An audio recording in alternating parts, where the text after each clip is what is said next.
जैसे माता गर्भ को रखे यत्न बनाए, ठेस लगे तो छिन्न हो, तेरी ऐसे भक्ति जावे।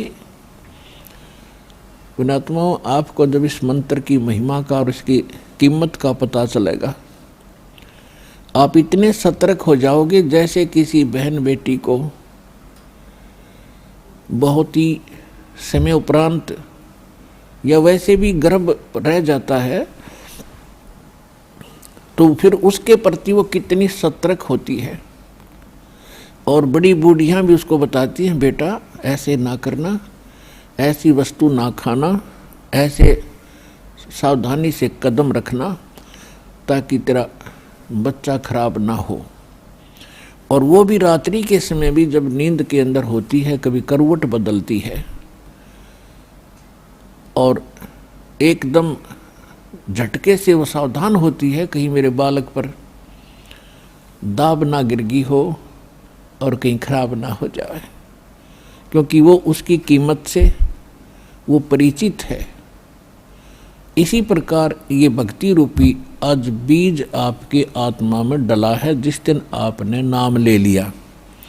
अब ये भक्ति रूपी गर्भ आपके अंदर प्रारंभ हो गया है, इसको सफल करके इस लाल को पूरा करो और आपका मोक्ष होगा। धन जननी धन भूमि धन, धन नगरी धन देश, धन करणी धन कुल धन, जहाँ साधु परवेश। आदरणीय गरीबदास साहिब जी को परमात्मा मिले थे स्वयं, उनको सचखंड सतलोक लेकर गए थे जो अपना मूल स्थान है, जहाँ सर्व सुख है, कोई दुख नहीं, वहाँ ना वृद्ध अवस्था है ना मृत्यु है, वहाँ सदा युवा रहते हैं, कोई काम नहीं।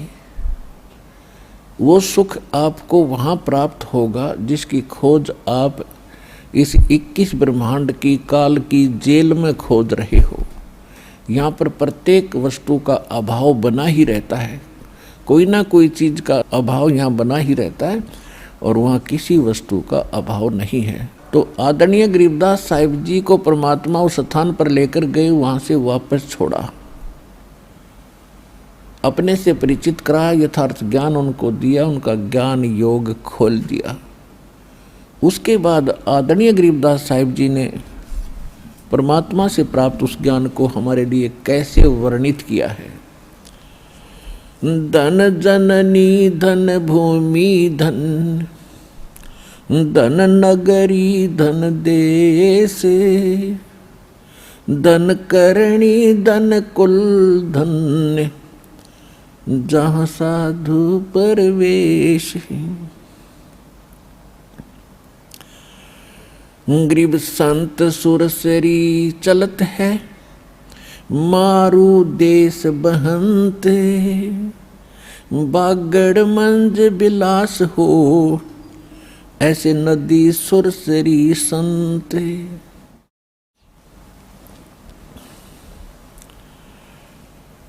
अब क्या बताते हैं कि धन है वो जननी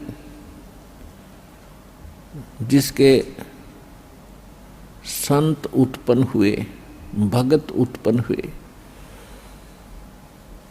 और धन है वो भूमि जहाँ पर उनका जन्म हुआ, और धन है वो नगरी जिसमें उस संत भगत का जन्म हुआ, और धन है उन अक्षेत्र के लोगों की शुभ करनी शुभ कर्म, और धन है वो कुल जहाँ पर संत प्रगट हुए, प्रवेश हुए।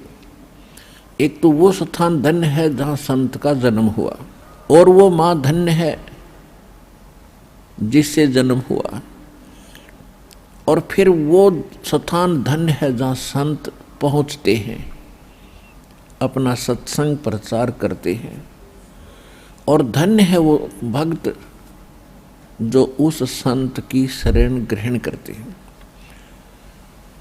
तो क्या बताते हैं कि जैसे बागड़ देश में,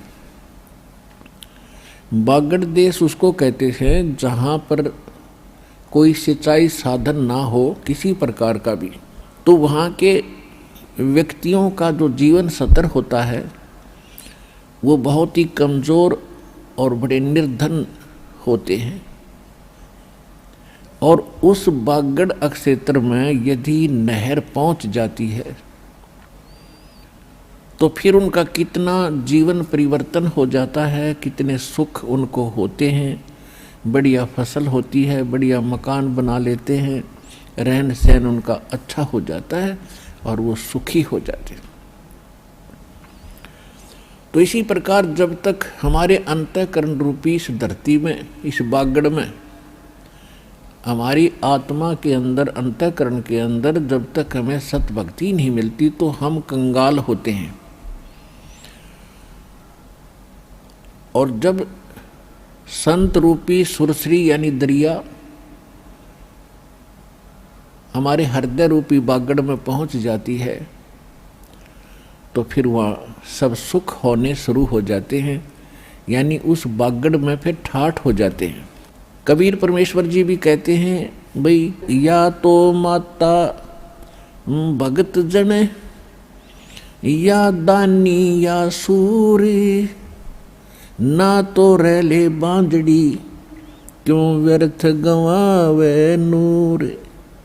कि या तो माता भगत संत उत्पन्न करे, या कोई दानी यानी अच्छे धर्मात्मा बच्चे हों, या सूरवीर हों।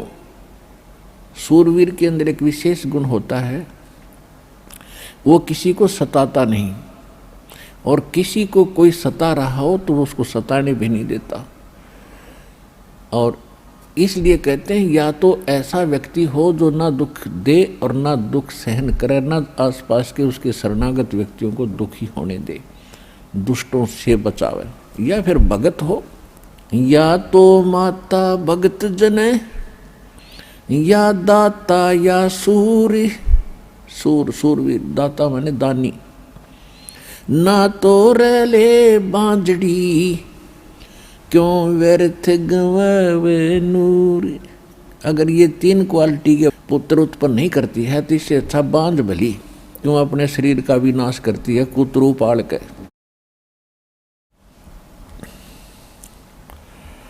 धन जननी धन भूमि धन्य, धन नगरी धन देश, धन करणी धन कुल धन, जहाँ संत परवेश। जहाँ संत आते हैं, धन्य है वो जननी जिनसे उन भक्तों का जन्म हुआ, जिनके लिए वो संत वहाँ पहुँच गए उनके घर पे, उनके क्षेत्र में। और धन्य है वो भूमि, धन्य है वो देश, पूरा देश। अब देखो, इस दास को माता ने जन्म दिया, परमात्मा ने इस दास को अपने ज्ञान से परिपूर्ण किया। पूरे भारत देश पर कृपा होगी, कहाँ कहाँ से पुण्यात्मा परमात्मा के बच्चे आकर लाभ उठा रहे हैं। कहते धन जननी धन भूमि धन, धन नगरी धन देश। वो नगरी धन्य और सारा देश धन्य। अब विदेश वाले तो बहुत बाद में नंबर आओगा, तब तक तो आप ढेर सारे पुण्य कमा चुके होंगे। तो इस नगरी पर, इस देश पर कितनी कृपा है।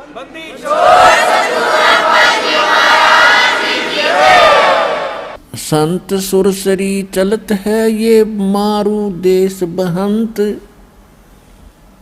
बागड़ मंज बिलास हो ऐसे नदी सुरसरी संत। अब परमात्मा कहते हैं साधु संत एक जनसाधारण से नजर आते हैं, लेकिन उनके अंदर एक विशेष परमात्मा की पावर होती है।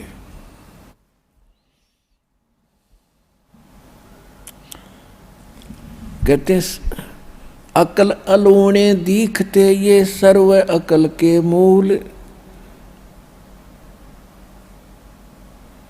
सदा रटे हरि नाम को ये झूले अनहद झूले।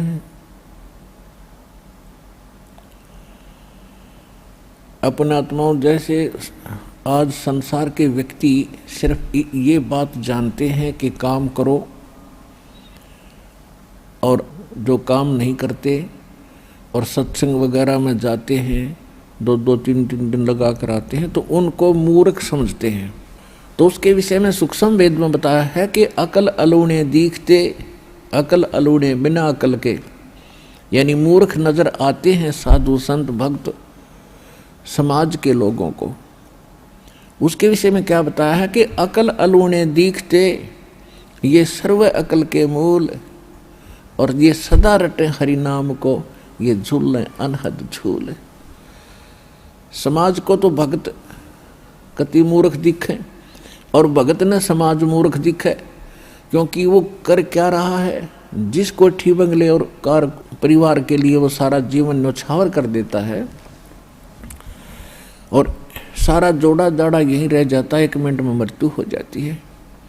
और अगले जन्म में उसके साथ क्या होगा, पशु पक्षी की योनियां भोगेगा, उन जोनियों में जाएगा।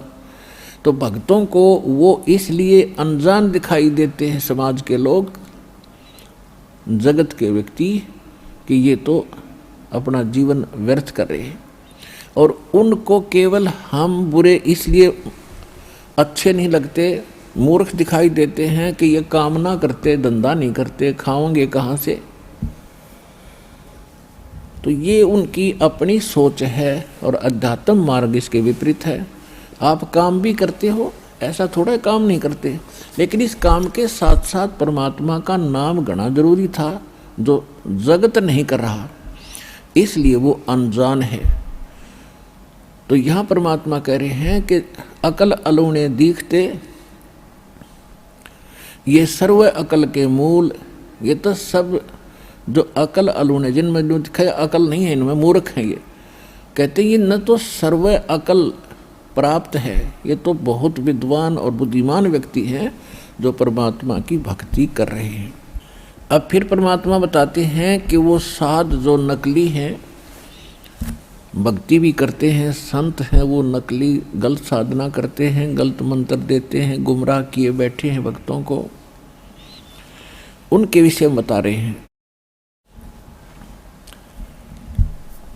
कि जो तुम बाह्य आडंबर करके जनता में एक भगत बने दिखाई देते हो, किसी ने माला पहन रखी है, किसी ने तिलक लगा रखे हैं,